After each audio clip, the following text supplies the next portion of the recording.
Hi friends இன்னைக்கு நம்ம சேனல்ல நம்ம வீட்லயே ரொம்ப சுலபமா ஈஸியான முறையில நம்ம பால் கடம்பு எப்படி செய்யறதுன்னு பார்க்கலாங்க.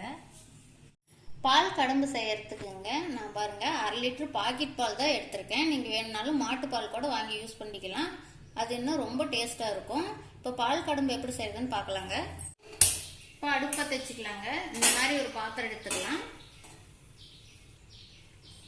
இப்போ நம்ம 1/2 லிட்டர் பால் இந்த பாத்திரத்துல சேர்த்துக்கலாங்க.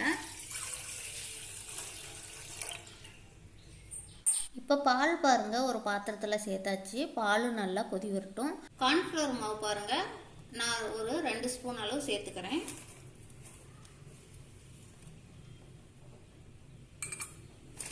இப்போ கார்ன்ஃப்ளவர் மாவு ஒரு 2 ஸ்பூன் சேர்த்தாச்சுங்க. நம்ம தேவையான அளவு தண்ணி சேர்த்துக்கலாம்.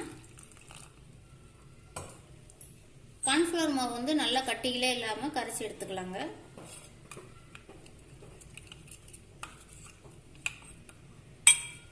இப்போ கார்ன்ஃப்ளவர் மாவு பாருங்க நல்லா கட்டிகளே இல்லாமல் கரைச்சி எடுத்தாச்சு.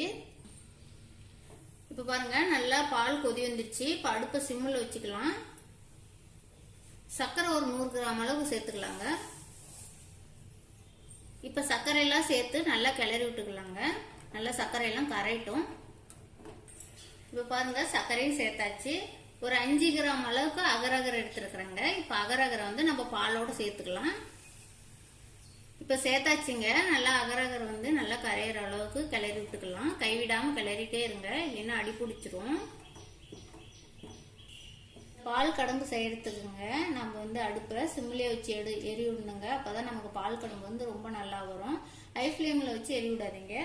இப்போ பாருங்க நம்ம வந்து கரைச்சி வச்ச கார்ன்ஃப்ளவர் மாவு இப்போ நம்ம இந்த பாலோட சேர்த்துக்கலாம்.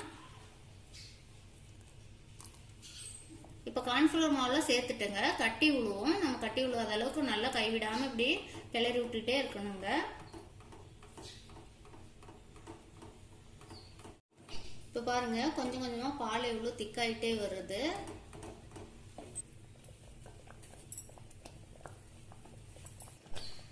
ஏலக்காய் தூள் பாருங்க நான் தேவையான அளவு எடுத்துருக்கிறேன். ஏலக்காய் தூள் போட்டால் நல்லா வாசனையாக இருக்கும். இப்போ ஏலக்காய் தூள் இதோட பாலோட சேர்த்துக்கலாம்.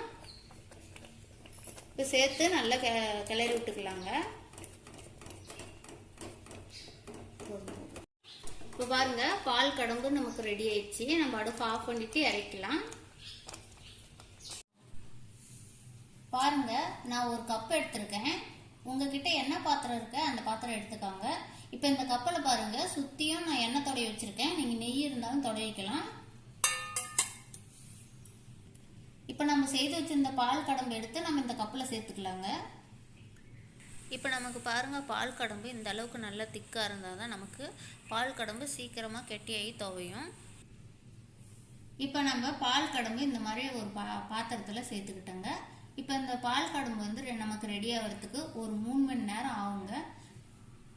நம்ம வேணும்னா ஃப்ரிட்ஜில் கூட வச்சு சாப்பிட்லாங்க. இல்லைன்னா நம்ம அப்படியே நார்மலாகவும் ஒரு 3 மணி நேரம் கழித்து பார்த்தோமா நமக்கு நல்லா பால் கடம்பு ரெடியாக இருக்குங்க. இப்போ நம்ம வந்து இதை வந்து நம்ம ஃப்ரிட்ஜில் ஒரு 3 மணி நேரம் வச்சு எடுத்துக்க போகிறோம்.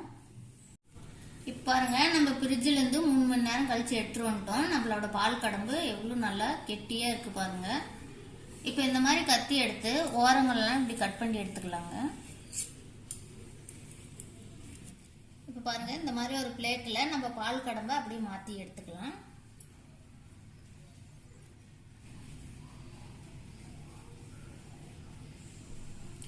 இப்போ பாருங்க நம்ம பால் கடம்பு எவ்வளோ சூப்பராக வந்திருக்குன்னு, பால் கடம்பு எவ்வளோ சாஃப்டாக எவ்வளோ சூப்பராக வந்திருக்குன்னு. இப்போ நம்ம பால் கடம்பை கட் பண்ணிக்கலாங்க.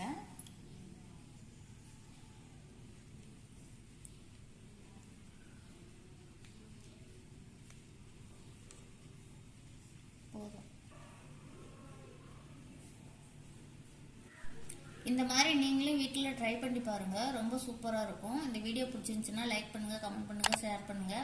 மறக்காம எங்கள் சேனலுக்கு சப்ஸ்கிரைப் பண்ணுங்க. ரைட்டா?